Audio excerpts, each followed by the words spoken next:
Hello, എല്ലാവർക്കും നമസ്കാരം. സുഖല്ലേ എല്ലാവർക്കും? ഇവിടെ നമ്മൾ സുഖമായിട്ടിരിക്കുകയാണ് കേട്ടോ. ഇന്ന് നമുക്ക് നമ്മുടെ പ്രിയപ്പെട്ട വസ്തുമാമിയെ കാണിച്ചു തന്നിട്ടുള്ളത് ബ്രേക്ക്ഫാസ്റ്റ് ആയിട്ട് ഉപയോഗിക്കാം, ഡിന്നറായിട്ട് ഉപയോഗിക്കാം, അതിന് പറ്റിയ നല്ല കിടിലനായിട്ടുള്ള ഒരു ഗോതമ്പ് കൊണ്ട് ഇടിയപ്പമാണ്. ഇടിയപ്പം നൂൽപുട്ട് എന്നൊക്കെ പല സ്ഥലത്തും പലതും പറയാറുണ്ട് കേട്ടോ. എല്ലാവർക്കും കഴിക്കുക എന്നുള്ളതാണ് അതിൻ്റെ മറ്റൊരു പ്രത്യേകത. അതായത് ഡയബറ്റിക് പേഷ്യൻസിനും കഴിക്കാം, കുട്ടികൾക്കും ഇഷ്ടാവും, എല്ലാവർക്കും കഴിക്കാൻ പറ്റുന്നതാണ് ഗോതമ്പ് കൊണ്ടുണ്ടാക്കുന്ന ഈ ഇടിയപ്പം.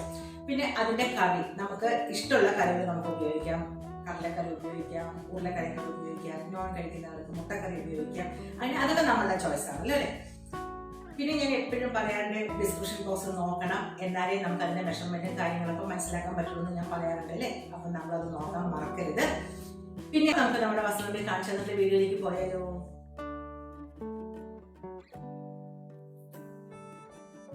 നമുക്ക് ഗോതമ്പ് ഇടിയപ്പം ഉണ്ടാക്കാൻ തുടങ്ങാം. അരി കൊണ്ട് ഇടിയപ്പം എങ്ങനെയാണ് ഉണ്ടാക്കണം അതേപോലെ തന്നെ കേട്ടോ. നമുക്ക് എത്ര മാവാണോ ആവശ്യം, എത്ര പൊടിയാണോ ആവശ്യം, ആ പൊടി അളന്നെടുക്കുക. നല്ല ഒരു അടിക്കട്ടിയുള്ള കടായി വെക്കുക. ആ കടായിലേക്ക് ഗോതമ്പ് പൊടി ഇട്ട് കൊടുക്കുക.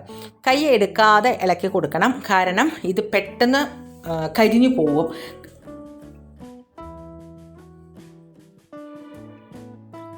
ഗോതമ്പ് പൊടിയുടെ നിറം മാറാൻ പാടില്ല. അതുപോലെ തന്നെ അതിനൊരു മണം വരും.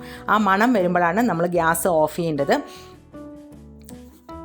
നല്ലൊരു കാര്യമാണ് കേട്ടോ, കാരണം ടേസ്റ്റിന് വലിയ വ്യത്യാസമില്ല. പക്ഷേ ഡയബറ്റിക് പേഷ്യൻസിനൊക്കെ എപ്പോഴും ഈ ഗോതമ്പ് കഞ്ഞിയും അതുപോലെ ചപ്പാത്തിയും ഇതൊക്കെ ഉണ്ടാക്കി കൊടുക്കുന്നതിന് പകരം ഇടയ്ക്ക് നമുക്കൊരു ദിവസം ഇങ്ങനെയും നമുക്ക് ചെയ്തു കൊടുക്കാം, അവർക്കും കഴിക്കാമല്ലോ. അതുപോലെ തന്നെ നമ്മളെ കുട്ടിപ്പട്ടാളത്തിനും വളരെ ഇഷ്ടമാണല്ലോ ഇടിയപ്പവും കറിയൊക്കെ കൂട്ടി കഴിക്കാനും. വലിയ എരിവില്ലാത്ത കറി, ഉരുളക്കിഴങ്ങ് സ്റ്റൂ ഒക്കെ ആകുമ്പോൾ പിള്ളേർക്ക് ഇഷ്ടമാണ് കഴിക്കാൻ.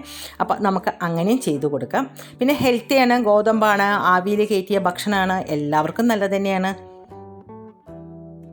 കൈയെടുക്കാതെ ഇളക്കി കൊടുക്കണം കേട്ടോ. നിറം മാറാൻ പാടില്ല, അത് എപ്പോഴും നമ്മൾ ശ്രദ്ധിക്കണം. അതിൻ്റെ മണം വന്നു കഴിഞ്ഞാൽ ഗ്യാസ് ഓഫ് ചെയ്യുക. എന്നിട്ടും നമ്മൾ കൈയെടുക്കരുത്, ഇളക്കി കൊടുക്കണേ, അല്ലെങ്കിൽ ആ ചൂട് തട്ടിയിട്ട് കരിഞ്ഞു പോവും. ഞാൻ അവിടെ ഇരിക്കട്ടെ, കുറച്ച് നേരം ഒന്ന് തണുക്കട്ടെ. അപ്പോഴേക്കും നമുക്ക് നല്ല തിളച്ച വെള്ളം എടുത്ത് വെക്കണം. നമുക്ക് വേണ്ട ഉപ്പ്, പാകത്തിനുള്ള ഉപ്പ് ഇട്ട് കൊടുക്കുക. തിളച്ച വെള്ളം കുറേശ്ശെ ആയിട്ടൊന്ന് ഇളക്കി കൊടുക്കുക. വെള്ളം കൂടാൻ പാടില്ല. വെള്ളം കൂടിക്കഴിഞ്ഞാലും വലിയ ബുദ്ധിമുട്ടാണ്, ഒന്നും ചെയ്യാൻ പറ്റില്ല. അത് കാരണം വെള്ളം നോക്കി ഒഴിക്കുക. തിളച്ച ചൂടുള്ള വെള്ളം, തിളച്ച വെള്ളമാണ് കേട്ടോ നമ്മൾ ഒഴിച്ചു കൊടുക്കേണ്ടത്. അധികം ചൂടാറാൻ പാടില്ല. ഇതുപോലെ ഇളക്കി കൊടുക്കുക. കുറേശ്ശെ വെള്ളം ഒഴിച്ചിട്ട് ഇളക്കി കൊടുക്കുക കേട്ടോ. വെള്ളം പോരെങ്കിൽ നമുക്ക് വെള്ളം ഒഴിച്ചു കൊടുക്കാം, പക്ഷേ വെള്ളം കൂടിയാലോ ഒന്നും ചെയ്യാൻ പറ്റില്ലല്ലോ. അപ്പോൾ അതെപ്പോഴും ശ്രദ്ധ വേണം കേട്ടോ. ഉപ്പിൻ്റെ കാര്യത്തിലും അതുപോലെ തന്നെ നല്ലൊരു ശ്രദ്ധ വേണേ. തിളച്ച വെള്ളം നമ്മൾ അടുത്തന്നെ വെക്കണം കേട്ടോ. ഇങ്ങനെ ഒന്ന് ഇളക്കി കൊടുക്കുക. ഇപ്പോൾ നമുക്ക് തൊടാനേ പറ്റില്ല, കാരണം വെള്ളം നല്ല ചൂടല്ലേ. അപ്പോൾ നമുക്ക് തൊടാനേ പറ്റില്ല. ഇതുപോലെ ഒരു കയ്യിൽ വെച്ചിട്ട് തന്നെ നമ്മൾ ഇളക്കി കൊടുക്കണം. അത് കഴിഞ്ഞിട്ട് അതൊന്ന് ഏകദേശം ഒരു വെള്ളം കൊടുത്ത് എല്ലാം ഒന്ന് സെറ്റായി വന്നാൽ നമ്മളൊരു 10 മിനിറ്റ് അടച്ചു വയ്ക്കുക. അപ്പോൾ ഒന്ന് ചെറുതായിട്ടൊന്ന് ചൂടാറിയും കിട്ടും. ഗോതമ്പ് പൊടി വെള്ളമൊക്കെ കുടിച്ചൊന്ന് സെറ്റായിട്ടും കിട്ടും. ഒരു 10 മിനിറ്റ് കഴിഞ്ഞാൽ അതിനെ ഒരു പ്ലേറ്റിലേക്ക് മാറ്റുക. പൊടീനെ ഒരു പ്ലേറ്റിലേക്ക് മാറ്റുക. കണ്ടോ, ഗോതമ്പ് പൊടി വെള്ളമൊക്കെ കുടിച്ചിട്ട് ഒന്ന് വെന്തുപോയി അല്ലേ. അപ്പോൾ ഇനി നമുക്ക് കുഴയ്ക്കാൻ വളരെ എളുപ്പമാണ്. ടേസ്റ്റും കൂടും, നല്ല സ്മൂത്തായിട്ട് നമുക്ക് പെട്ടെന്ന് കിട്ടും ചെയ്യും കേട്ടോ കുഴയ്ക്കാൻ. കൈ ഒന്ന് നനയ്ക്കുക. കൈ നനച്ചിട്ട് ഗോതമ്പ് മാവ് ചപ്പാത്തിക്ക് കുഴയ്ക്കും പോലെ നല്ല സ്മൂത്തായിട്ട് കുഴയ്ക്കുക. ഒരു സ്റ്റീമർ വെക്കുക. സ്റ്റീമറിലേക്ക് ചൂടുവെള്ളം ഒഴിച്ചു കൊടുക്കുക.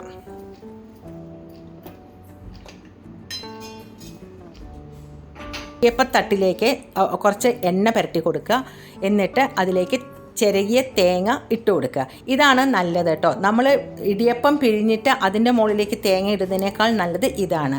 മുകളിലാണ് തേങ്ങ വെച്ചാൽ അത് ചിലപ്പോൾ ഇങ്ങനെ നമ്മൾ എടുക്കുമ്പോൾ കൊഴിഞ്ഞു പോകാൻ ചാൻസ് കൂടുതലാണ്. ഈ പ്ലേറ്റിലേക്കാണ് നമ്മൾ തേങ്ങ ഇടുന്നതെന്ന് വെച്ചാൽ നന്നായിട്ട് ഒട്ടും തന്നെ വേസ്റ്റ് ആവാതെ നമുക്ക് കിട്ടും കേട്ടോ. എല്ലാ സ്ഥലത്തേക്കും ഒരുപോലെ അങ്ങനെ കൈകൊണ്ട് ആക്കി കൊടുക്കുക. അത് കഴിഞ്ഞിട്ട് ഇടിയപ്പം നാഴിയിലേക്ക് നമ്മൾ കുഴച്ച് വെച്ച മാവ് ഇട്ട് കൊടുക്കുക. മാവ് നല്ല കറക്റ്റായിട്ട് കുഴച്ച് പാകത്തിന് വെള്ളമൊക്കെ ആണെങ്കിൽ പിഴിയാൻ ഒരു ബുദ്ധിമുട്ടുമില്ല കേട്ടോ. നന്നായിട്ടൊന്ന് മുറുക്കി നന്നായിട്ടൊന്ന് ടൈറ്റ് ചെയ്ത് കൊടുക്കുക. എന്നിട്ട് നന്നായിട്ടൊന്ന് പിഴിഞ്ഞു കൊടുക്കുക. ഈ മാവ് ശരിയാവാതെ ആവുമ്പോഴാണ് നമുക്ക് പിഴിയാൻ കിട്ടാത്തത്. എനിക്കൊക്കെ ഉണ്ടായിരുന്നു പണ്ട്. ഞാൻ എന്നിട്ട് ഈ പിഴിയുന്ന നാഴീനെ കുറ്റം പറയുകയോ അത് ശരിയാവാഞ്ഞിട്ടാണെന്നൊക്കെ പറയും. പക്ഷേ സത്യം പറഞ്ഞാൽ ഞാൻ വെള്ളത്തിൻ്റെ ഇത് ശരിയാവാത്തത് കൊണ്ടാണ് എനിക്ക് പിഴിയാൻ കിട്ടാഞ്ഞത് എന്നുള്ളത് പിന്നെ കുറേ കാലത്തിന് ശേഷമാണ് ഞാൻ മനസ്സിലാക്കിയത്. അപ്പോൾ നമ്മളുടെ സേവനാഴിയുടെ കുറ്റമൊന്നുമല്ല, നമ്മൾ കുഴയ്ക്കുന്ന ആ മാവിൻ്റെ പ്രശ്നം കൊണ്ടാണ് നമുക്ക് മര്യാദയ്ക്ക് പിഴിയാൻ കിട്ടാത്തത്. പിന്നെ ഒരു കാര്യം ശ്രദ്ധിക്കേണ്ടത്, ഒരുപാട് ഇങ്ങനെ കട്ടിയിൽ മേലെ ഇങ്ങനെ വട്ടത്തിലാക്കരുത്. കുറച്ചേ ഇങ്ങനെ പിഴിഞ്ഞു കൊടുക്കാൻ പാടുള്ളൂ കേട്ടോ. ഒരുപാട് കട്ടി വേണ്ട. ഇനി അത് ഇഡ്ഡലി പാത്രത്തിലാണ്, ഇതുപോലെ ഇടിയപ്പത്തിന് തട്ടില്ല എന്നുണ്ടെങ്കിൽ ഇഡ്ഡലി പാത്രത്തിൽ നമ്മൾ ഉണ്ടാക്കണ വെച്ചാലും ഇതേപോലെ കുറച്ച് എണ്ണ പുരട്ടി കൊടുക്കുക, തേങ്ങ ഇട്ട് കൊടുക്കുക, കുറച്ച് കനത്തിൽ പിഴിഞ്ഞു കൊടുത്താൽ മതി കേട്ടോ. ഒരുപാട് കനത്തിൽ പിഴിയണ്ട. നമ്മളുടെ ഇടിയപ്പ സ്റ്റാൻഡിലേക്ക് നമ്മളെല്ലാം വെച്ചു. അത് കഴിഞ്ഞ് നമ്മൾ സ്റ്റീമറിലേക്ക് നമ്മൾ ഇറക്കി വെക്കുകയാണ്. ഇനി ഇത് ആവി വേവട്ടെ കേട്ടോ. ഇതുപോലത്തെ 2 സ്റ്റാൻഡ് ഉണ്ട് എന്നുണ്ടെങ്കിൽ ഇത് ആയി വരുമ്പോഴേക്കും നമുക്ക് മറ്റേതിലേക്ക് പിഴിഞ്ഞ് വയ്ക്കാം. അപ്പോൾ പെട്ടെന്ന് ഇതെടുക്കുക, അത് വെക്കുക. അതാവുമ്പോഴേക്കും ഇത് നമ്മൾ പിഴിഞ്ഞ് റെഡിയാക്കി വെക്കുക. അപ്പോൾ പെട്ടെന്ന് നമുക്ക് ആവും. ഇടിയപ്പം വേഗം നമ്മളുടെ പണിയും തീരും കേട്ടോ.